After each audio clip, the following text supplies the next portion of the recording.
भागवत गीता का संपूर्ण सार।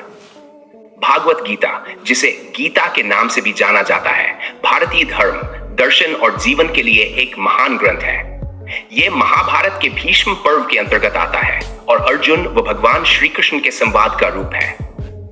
यह संवाद उस समय हुआ जब कुरुक्षेत्र के मैदान में कौरव और पांडवों के बीच युद्ध शुरू होने वाला था। अर्जुन, जो कि एक महान योद्धा था, युद्ध के प्रारंभ में अपनी आत्मीयता और रिश्तों के प्रति उत्पन्न हो रहे द्वंद्व से घबरा गया और युद्ध करने से मना कर दिया। इसी स्थिति में भगवान श्री कृष्ण ने उसे जीवन, कर्म, धर्म और मोक्ष के गूढ़ रहस्यों का ज्ञान दिया।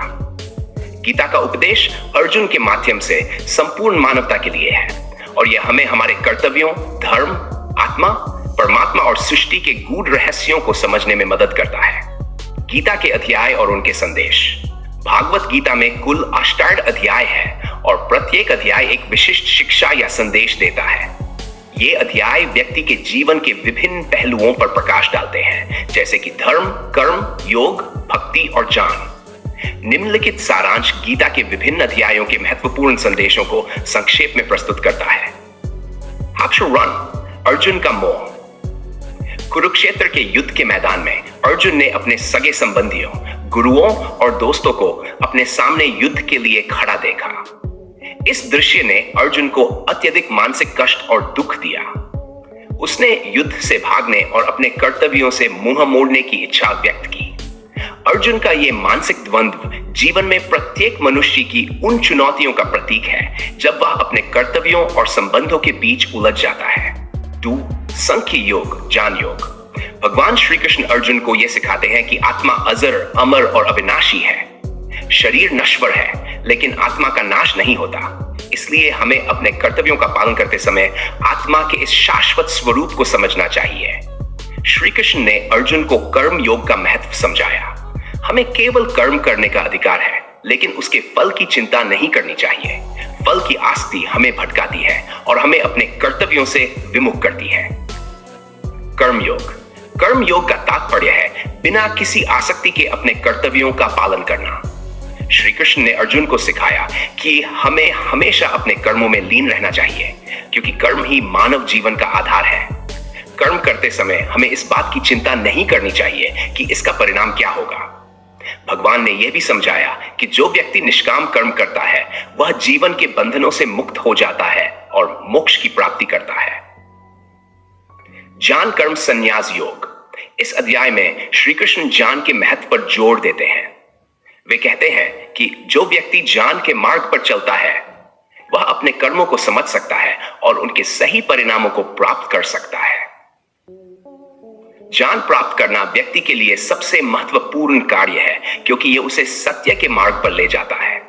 ज्ञान की प्राप्ति से व्यक्ति मोह और अज्ञानता के अंधकार से मुक्त हो सकता है।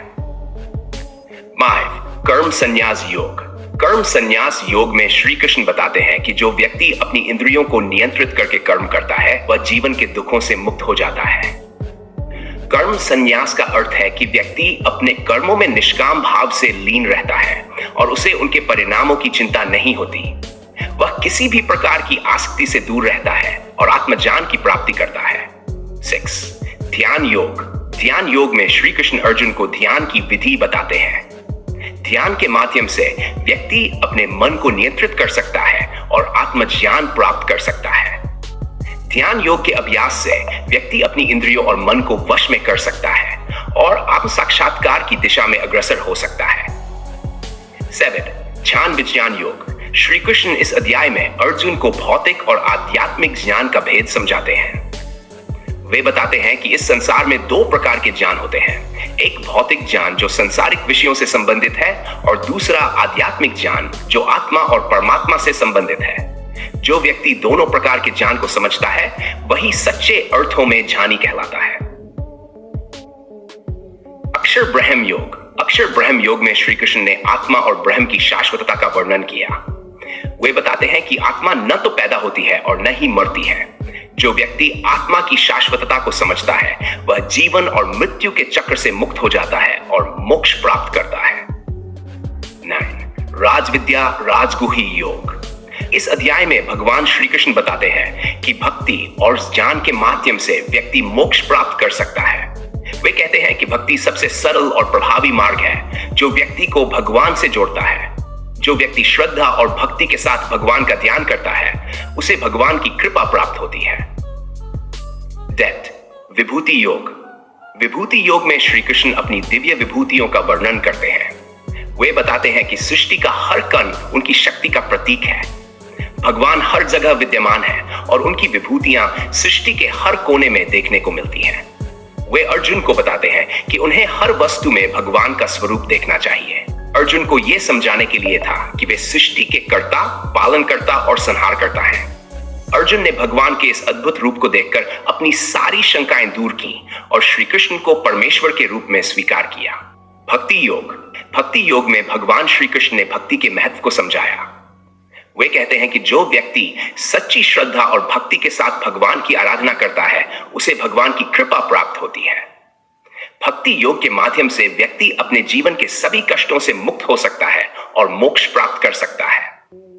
भक्ति का मार्ग सबसे सरल और प्रभावी है जो व्यक्ति को भगवान के निकट ले जाता है। क्षेत्र क्षेत्रन विभाग योग। इस अध्याय में भगवान श्री कृष्ण ने क्षेत्र और क्षेत्रन का भेद समझाया।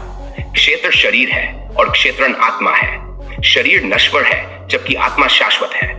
जो व्यक्ति आत्मा के इस स्वरूप को समझता है, वह जीवन और मृत्यु के चक्र से मुक्त हो जाता है। गुणत्रय विभाग योग। गुणत्रय विभाग योग में भगवान ने प्रकृति के 3 गुणों सत्व, रजस और तमस का वर्णन किया। ये 3 गुण व्यक्ति के जीवन और कर्मों को प्रभावित करते हैं। सत्व गुण शुद्धता, ज्ञान और संतुलन का प्रतीक है। रजस गुण कर्म और लालसा का, जबकि तमस अज्ञानता और आलस्य का प्रतीक है। व्यक्ति को सत्व गुण की ओर अग्रसर होना चाहिए और रजस तथा तमस से मुक्त होना चाहिए। जीवन का उद्देश्य और मानव सृष्टि का रहस्य। संपूर्ण विवरण। भारतीय संस्कृति और दर्शन के प्रमुख ग्रंथों में से एक भागवत गीता न केवल एक धार्मिक ग्रंथ है, बल्कि यह जीवन के उद्देश्य, मानवता के मार्गदर्शन और जीवन के गहरे रहस्यों को उजागर करने वाला ग्रंथ भी है। यह महाभारत के भीष्म पर्व का हिस्सा है, जिसमें भगवान श्री कृष्ण ने अर्जुन को युद्ध भूमि पर जीवन, धर्म और कर्तव्य के गूढ़ सिद्धांतों का ज्ञान प्रदान किया। भागवत गीता ने सिर्फ अर्जुन को ही नहीं, बल्कि संपूर्ण मानवता को यह समझाया है कि जीवन का उद्देश्य क्या है और भगवान ने मानव की सृष्टि क्यों की है। गीता का उपदेश सिर्फ एक युद्ध में जीने मरने के लिए नहीं था, बल्कि यह हमारे रोजमर्रा के जीवन की हर छोटी बड़ी समस्या का समाधान प्रदान करता है। गीता में भगवान श्री कृष्ण ने यह बताया है कि मानव जीवन का वास्तविक उद्देश्य आत्मज्ञान की प्राप्ति, जीवन के सही अर्थ को समझना और परमात्मा से एकात्म की ओर अग्रसर होना है। इस ग्रंथ में श्री कृष्ण ने जीवन की गूढ़ बातों को सरल और व्यावहारिक ढंग से समझाया है, जिससे हर व्यक्ति अपने जीवन में इसे आत्मसात कर सकता है। मानव सृष्टि का उद्देश्य। भगवान श्री कृष्ण ने भागवत गीता में स्पष्ट रूप से बताया है कि जीवन का उद्देश्य केवल भौतिक सुखों की प्राप्ति नहीं है, बल्कि आत्मा के वास्तविक स्वरूप को समझकर परमात्मा से एक होना है। उन्होंने मानव जीवन को मोक्ष प्राप्त करने का एक महत्वपूर्ण अवसर बताया है, जिसे साधना, ध्यान और ईश्वर की भक्ति द्वारा प्राप्त किया जा सकता है। मानव शरीर को धर्म के पालन और आत्मा की उन्नति के साधन के रूप में देखा गया है। मनुष्य को इसलिए बनाया गया है ताकि वह इस दुनिया में अपने कर्तव्यों का पालन करे और मोक्ष की दिशा में अग्रसर हो। गीता में कहा गया है कि जीवन सिर्फ भोग विलास और शारीरिक सुखों के लिए नहीं है। मनुष्य को अपने जीवन का एक उच्च उद्देश्य बनाना चाहिए और ईश्वर की प्राप्ति का मार्ग खोजने का प्रयास करना चाहिए। कर्म का महत्व। गीता के अनुसार कर्म जीवन का सबसे महत्वपूर्ण पहलू है। भगवान श्री कृष्ण ने अर्जुन को कर्म करने का महत्व समझाते हुए कहा कि कर्मण्येवाधिकारस्ते मा फलेषु कदाचन, अर्थात मनुष्य को अपने कर्म करने का अधिकार है, लेकिन कर्म के फलों की चिंता नहीं करनी चाहिए। श्री कृष्ण का यह उपदेश ये बताता है कि हर व्यक्ति को अपने कर्तव्यों का पालन करना चाहिए और इन कर्मों के परिणामों की चिंता किए बिना अपने कार्यों को सच्ची निष्ठा और ईमानदारी के साथ करना चाहिए। भगवान ने यह भी बताया कि निष्काम कर्म, अर्थात बिना किसी फल की इच्छा के कर्म करना सबसे महत्वपूर्ण है। जब हम अपने कर्मों को बिना स्वार्थ के करते हैं, तो हम परमात्मा के और निकट आ जाते हैं। इसलिए कर्म करना ही जीवन का एक प्रमुख उद्देश्य है, लेकिन यह ध्यान रखना चाहिए कि कर्म के पीछे स्वार्थ न हो। यह संदेश गीता के माध्यम से संपूर्ण मानवता को दिया गया कि जीवन में हमें अपने कर्मों को परम धर्म समझकर निष्काम भाव से करना चाहिए। आत्मा और परमात्मा का संबंध। भगवत गीता में भगवान श्री कृष्ण ने आत्मा और परमात्मा के संबंध को विस्तार से समझाया है। आत्मा नश्वर शरीर के भीतर स्थित एक शाश्वत तत्व है जिसे जन्म या मृत्यु नहीं होती। आत्मा का परमात्मा से संबंध बिल्कुल उसी प्रकार है जैसे एक बूंद का समुद्र से होता है। आत्मा परमात्मा का अंश है और जब तक आत्मा अपनी मूल स्थिति को पहचान कर परमात्मा से नहीं जुड़ती तब तक जीवन में अधूरापन बना रहता है। गीता में श्री कृष्ण ने यह भी बताया कि यह संसार माया का जाल है और आत्मा इस जाल में फंसकर अपने वास्तविक स्वरूप को भूल जाती है। मनुष्य का जीवन केवल भौतिक सुखों और सांसारिक माया में उलझकर समाप्त नहीं होना चाहिए। मनुष्य को आत्मा के शाश्वत स्वरूप को पहचानकर परमात्मा से एक होने की दिशा में प्रयास करना चाहिए। यही जीवन का वास्तविक उद्देश्य है। माया और मोक्ष। भागवत गीता के अनुसार यह संसार माया का संसार है जहां हर वस्तु क्षणिक है। माया के कारण ही मनुष्य अपने वास्तविक स्वरूप को भूलकर इस भौतिक संसार के सुखों में उलझ जाता है। भगवान ने अर्जुन को समझाया कि यह संसार अस्थायी है और यहाँ जो भी है वह नष्ट होने वाला है। इसलिए मनुष्य को माया से ऊपर उठकर मोक्ष की प्राप्ति के लिए प्रयास करना चाहिए। मोक्ष, जिसे गीता में परम गति कहा गया है, वह अवस्था है जब आत्मा अपने वास्तविक स्वरूप को पहचान लेती है और माया के बंधनों से मुक्त हो जाती है। मोक्ष प्राप्ति के लिए मन, इंद्रियों और इच्छाओं पर नियंत्रण करना आवश्यक है। गीता में श्री कृष्ण ने यह भी बताया कि भक्ति, ज्ञान और कर्म के मार्ग से मोक्ष प्राप्त किया जा सकता है। जीवन में भक्ति का महत्व। भगवान श्री कृष्ण ने भागवत गीता में भक्ति योग का विशेष महत्व बताया है। भक्ति योग के माध्यम से व्यक्ति भगवान से सीधा संपर्क कर सकता है। श्री कृष्ण ने अर्जुन से कहा कि जो व्यक्ति मुझे सच्चे हृदय से भजता है वह मेरे प्रिय है और उसे मैं स्वयं अपनी शरण में लेता हूँ। भक्ति योग के माध्यम से व्यक्ति अपने जीवन के सभी कष्टों से मुक्त होकर ईश्वर के निकट पहुंच सकता है। गीता में भक्ति को सबसे सरल और सुलभ मार्ग बताया गया है।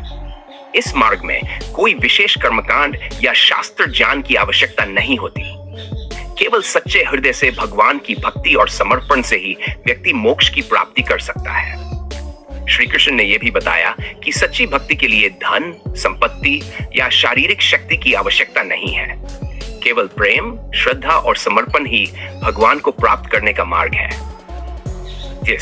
योग के 4 प्रमुख मार्ग। गीता में भगवान श्री कृष्ण ने 4 प्रमुख योगों का वर्णन किया है जिनके माध्यम से व्यक्ति आत्म साक्षात्कार और मोक्ष की प्राप्ति कर सकता है। कर्म योग, निष्काम कर्म करने का मार्ग। इस मार्ग में व्यक्ति अपने कर्तव्यों का पालन करता है बिना किसी फल की इच्छा किए। भक्ति योग, प्रेम और श्रद्धा के साथ भगवान की भक्ति का मार्ग। इस मार्ग में व्यक्ति पूर्ण समर्पण के साथ भगवान की पूजा करता है। ज्ञान योग, सत्य और आत्मा के वास्तविक स्वरूप को जानने का मार्ग। इस मार्ग में व्यक्ति अपने ज्ञान और विवेक के माध्यम से आत्मा और परमात्मा के संबंध को समझता है। ध्यान योग, ध्यान और मन की एकाग्रता के माध्यम से आत्मा की खोज का मार्ग। इस मार्ग में व्यक्ति अपने मन और इंद्रियों को वश में करके ध्यान के माध्यम से ईश्वर का अनुभव करता है। ये चारों योग मिलकर जीवन के हर पहलू को संतुलित करते हैं और व्यक्ति को मोक्ष की दिशा में ले जाते हैं। जीवन के कर्तव्यों का पालन। भगवान श्री कृष्ण ने अर्जुन को समझाया कि जीवन में हर व्यक्ति के कुछ निश्चित कर्तव्य होते हैं। इन्हें धर्म के नाम से भी जाना जाता है।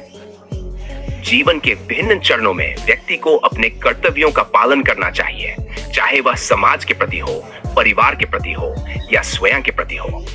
इन कर्तव्यों का पालन धर्म के मार्ग पर चलकर ही किया जा सकता है। श्री कृष्ण ने कहा कि अपने धर्म और कर्तव्यों से भागना कायरता है और इससे जीवन में कोई सार्थकता नहीं मिलती। अर्जुन के उदाहरण में भगवान ने यह बताया कि युद्ध के मैदान में होना अर्जुन का कर्तव्य था और उससे भागना उसके धर्म का उल्लंघन होता। इसी प्रकार हर व्यक्ति के जीवन में कोई न कोई कर्तव्य होता है जिसे वह पूरी निष्ठा के साथ निभाना चाहिए। अहंकार का त्याग। भगवत गीता में अहंकार को सबसे बड़ा बाधक बताया गया है। श्री कृष्ण ने कहा कि अहंकार मानव जीवन के दुखों का मुख्य कारण है। जब मनुष्य अपने अहंकार में फंस जाता है तो वह सत्य से दूर हो जाता है और भटकने लगता है। अहंकार का त्याग करना ही मोक्ष की दिशा में पहला कदम है। गीता के अनुसार अहंकार त्यागने से व्यक्ति अपने वास्तविक स्वरूप को पहचान पाता है। अहंकार से मुक्त होकर ही हम ईश्वर के निकट पहुंच सकते हैं। अहंकार का त्याग करना एक महत्वपूर्ण शिक्षा है जिसे श्रीमद् भगवद गीता में भगवान श्री कृष्ण ने अर्जुन को मोह, अज्ञानता और आसक्ति से बचने और भगवान की प्राप्ति के मार्ग का विस्तृत वर्णन दिया है। ये ग्रंथ मानव जीवन के आध्यात्मिक और नैतिक विकास के लिए अत्यंत महत्वपूर्ण है। गीता के 22 अध्यायों में भगवान ने विभिन्न प्रकार के योगों, कर्मयोग, ज्ञान योग, भक्ति योग और जीवन के मार्गदर्शन से मोक्ष प्राप्ति का मार्ग स्पष्ट किया है। 1. मोह और उसकी पहचान। मोह को गीता में अज्ञानता और भ्रम के रूप में बताया गया है। मोह वह स्थिति है जिसमें व्यक्ति अपने वास्तविक स्वरूप आत्मा को भूलकर भौतिक वस्तुओं और सांसारिक सुखों में उलझ जाता है। ये भ्रम व्यक्ति को अपने कर्तव्यों से विचलित कर देता है और उसे सांसारिक भोगों में बांध देता है। अर्जुन भी महाभारत के युद्ध के प्रारंभ में इसी मोह में फंसा हुआ था, जब वह अपने स्वजनों और मित्रों के विरुद्ध युद्ध करने से हिचक रहा था। श्री कृष्ण ने अर्जुन को मोह से मुक्त करने के लिए गीता का उपदेश दिया। मोह से बचने के उपाय। अज्ञान को दूर करना। गीता के अनुसार मोह का मूल कारण अज्ञान, अविद्या है। जब तक मनुष्य अज्ञान में रहता है तब तक वह मोह में फंसा रहता है। ज्ञान की प्राप्ति के लिए भगवान ने अर्जुन को स्वधर्म, अपने धर्म का पालन करने का निर्देश दिया। जब व्यक्ति अपने वास्तविक स्वरूप को समझ लेता है तब वह मोह से मुक्त हो जाता है। निष्काम कर्म। मोह से बचने का एक प्रमुख उपाय निष्काम कर्म है। गीता के अनुसार मनुष्य को अपने कर्मों का पालन करना चाहिए, लेकिन फल की अपेक्षा नहीं करनी चाहिए। फल की अपेक्षा व्यक्ति को मोह में बांधती है। भगवान ने कहा, कर्म करो परंतु फल की चिंता मत करो। गीता 4:7। यह सिद्धांत व्यक्ति को मोह से मुक्त करता है, क्योंकि वह केवल अपने कर्तव्यों का पालन करता है और उसे इसके परिणामों की चिंता नहीं रहती। इंद्रियों पर नियंत्रण। मोह का एक और कारण इंद्रियों की असंयमितता है। जब व्यक्ति अपनी इंद्रियों को सांसारिक वस्तुओं की ओर केंद्रित करता है तब वह मोह में फंस जाता है। श्री कृष्ण ने कहा है कि व्यक्ति को अपनी इंद्रियों को नियंत्रित करना चाहिए और उन्हें भगवान की सेवा में लगाना चाहिए। इंद्रियों का संयम व्यक्ति को मोह से मुक्त करने में सहायक होता है। स्टैंडर्ड 2। भगवान की प्राप्ति के लिए आवश्यक साधन। भगवान की प्राप्ति के लिए गीता में 3 प्रमुख मार्गों का वर्णन किया गया है: ज्ञान योग, कर्म योग और भक्ति योग। ये तीनों मार्ग व्यक्ति को मोक्ष की ओर ले जाते हैं और भगवान की प्राप्ति कराते हैं। ज्ञान योग वह मार्ग है जिसमें व्यक्ति सत्य ज्ञान प्राप्त करके भगवान की प्राप्ति करता है। इस मार्ग में आत्मा, ब्रह्म और संसार के वास्तविक स्वरूप को समझना आवश्यक है। गीता के अनुसार आत्मा अविनाशी है और शरीर केवल एक माध्यम है। जब व्यक्ति इस सत्य को समझ लेता है तब वह मोह और अज्ञान से मुक्त हो जाता है। ज्ञान योग के मुख्य सिद्धांत। आत्मा का ज्ञान। गीता के 2 अध्याय में भगवान ने आत्मा के अमरत्व का वर्णन किया है। आत्मा कभी जन्म नहीं लेती और न ही मरती है। यह शाश्वत और अविनाशी है। जब व्यक्ति इस ज्ञान को प्राप्त करता है तब वह भौतिक वस्तुओं और शरीर से जुड़े मोह से मुक्त हो जाता है। ब्रह्म का ज्ञान। गीता के अनुसार ब्रह्म आत्मा सर्वव्यापी है और हर जीवात्मा का स्रोत है। जब व्यक्ति ब्रह्म के ज्ञान को प्राप्त करता है तब वह सांसारिक वस्तुओं और संबंधों से ऊपर उठकर भगवान की शरण में जाता है। 2. कर्मयोग। कर्मयोग वह मार्ग है जिसमें व्यक्ति अपने कर्तव्यों का पालन करता है, लेकिन उनके परिणामों से अप्रभावित रहता है। इस मार्ग में भगवान ने अर्जुन को बताया कि व्यक्ति को अपने कर्मों से भागना नहीं चाहिए, बल्कि उन्हें निष्काम भाव से करना चाहिए। कर्मयोग के मुख्य सिद्धांत। निष्काम कर्म। निष्काम कर्म का अर्थ है कर्म करते समय फल की अपेक्षा न रखना। व्यक्ति को अपने कर्तव्यों का पालन बिना किसी स्वार्थ के करना चाहिए। यह मार्ग मोह को दूर करने में अत्यंत सहायक होता है, क्योंकि व्यक्ति कर्म के बंधनों से मुक्त हो जाता है। स्वधर्म का पालन। श्री कृष्ण ने अर्जुन को बताया कि प्रत्येक व्यक्ति का अपना एक धर्म, कर्तव्य होता है जिसे उसे निभाना चाहिए। स्वधर्म का पालन करते हुए व्यक्ति भगवान की प्राप्ति कर सकता है। अर्जुन का धर्म क्षत्रिय के रूप में युद्ध करना था और उसे इस धर्म का पालन करना चाहिए, भले ही उसके सामने उसके स्वजन ही क्यों न हो। भक्ति योग। भक्ति योग वह मार्ग है जिसमें व्यक्ति पूर्ण श्रद्धा और प्रेम के साथ भगवान की शरण में जाता है। यह सबसे सरल और सुगम मार्ग माना गया है क्योंकि इसमें भगवान के प्रति संपूर्ण समर्पण होता है। भक्ति योग के मुख्य सिद्धांत। भगवत भक्ति। भक्ति का अर्थ है भगवान के प्रति संपूर्ण प्रेम और समर्पण। जब व्यक्ति पूर्ण रूप से भगवान की शरण में जाता है और अपने समर्पण के माध्यम से भगवान को प्राप्त करने का प्रयास करता है, तब उसे मोक्ष की प्राप्ति होती है। निरंतर स्मरण। भगवान ने कहा है कि जो व्यक्ति निरंतर उनका स्मरण करता है वह उसे वे कभी नहीं भूलते और उसे अंत में अपने साथ लेते हैं। गीता में भगवान ने यह भी कहा है कि जो व्यक्ति मरते समय भगवान का स्मरण करता है वह निश्चित रूप से भगवान को प्राप्त करता है। सर्वस्व समर्पण। भक्ति योग में व्यक्ति को अपने सभी कर्म, इच्छाएं और मोह भगवान के चरणों में समर्पित कर देने चाहिए। इस समर्पण के साथ व्यक्ति को सांसारिक बंधनों से मुक्ति मिलती है और वह भगवान की प्राप्ति करता है। मोह और भगवान की प्राप्ति में संतुलन। गीता का मुख्य संदेश यह है कि मोह और भगवान की प्राप्ति के बीच संतुलन कैसे बनाया जाए। मनुष्य सांसारिक जीवन में रहते हुए भी भगवान की प्राप्ति कर सकता है यदि वह मोह से मुक्त होकर अपने कर्तव्यों का पालन करता है और भगवान की शरण में जाता है। अहंकार का त्याग। अहंकार व्यक्ति को मोह में बांधता है। व्यक्ति अपने कार्यों को अपने अहंकार के आधार पर करता है, तब वह मोह के बंधनों में फंस जाता है। गीता के अनुसार व्यक्ति को अपने अहंकार का त्याग करना चाहिए और यह समझना चाहिए कि सभी कार्य भगवान की इच्छा से हो रहे हैं। जब व्यक्ति अहंकार से मुक्त हो जाता है, तब वह भगवान की प्राप्ति के मार्ग पर अग्रसर हो जाता है। 2. सांसारिक वस्त्रों से मुक्ति। गीता में कहा गया है कि व्यक्ति को सांसारिक वस्त्रों, भौतिक वस्तुएं और संबंधी से मुक्त होना चाहिए।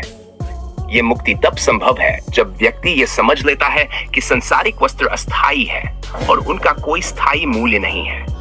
भगवान ने अर्जुन को समझाया कि जब व्यक्ति अपनी आत्मा के वास्तविक स्वरूप को पहचान लेता है, तब वह सांसारिक वस्त्रों से मुक्त हो जाता है और भगवान की प्राप्ति करता है। समदृष्टि। भगवान ने अर्जुन को समदृष्टि, सभी के प्रति समान दृष्टि रखने का निर्देश दिया। समदृष्टि का अर्थ है कि व्यक्ति सभी जीवों को समान समझे, चाहे वे मित्र हो या शत्रु। जब व्यक्ति इस समदृष्टि को अपनाता है, तब वह मोह से मुक्त हो जाता है और भगवान की प्राप्ति के लिए योग्य बन जाता है। श्रीमद् भगवद गीता में भगवान श्री कृष्ण ने अर्जुन को मोह, अज्ञानता और आसक्ति से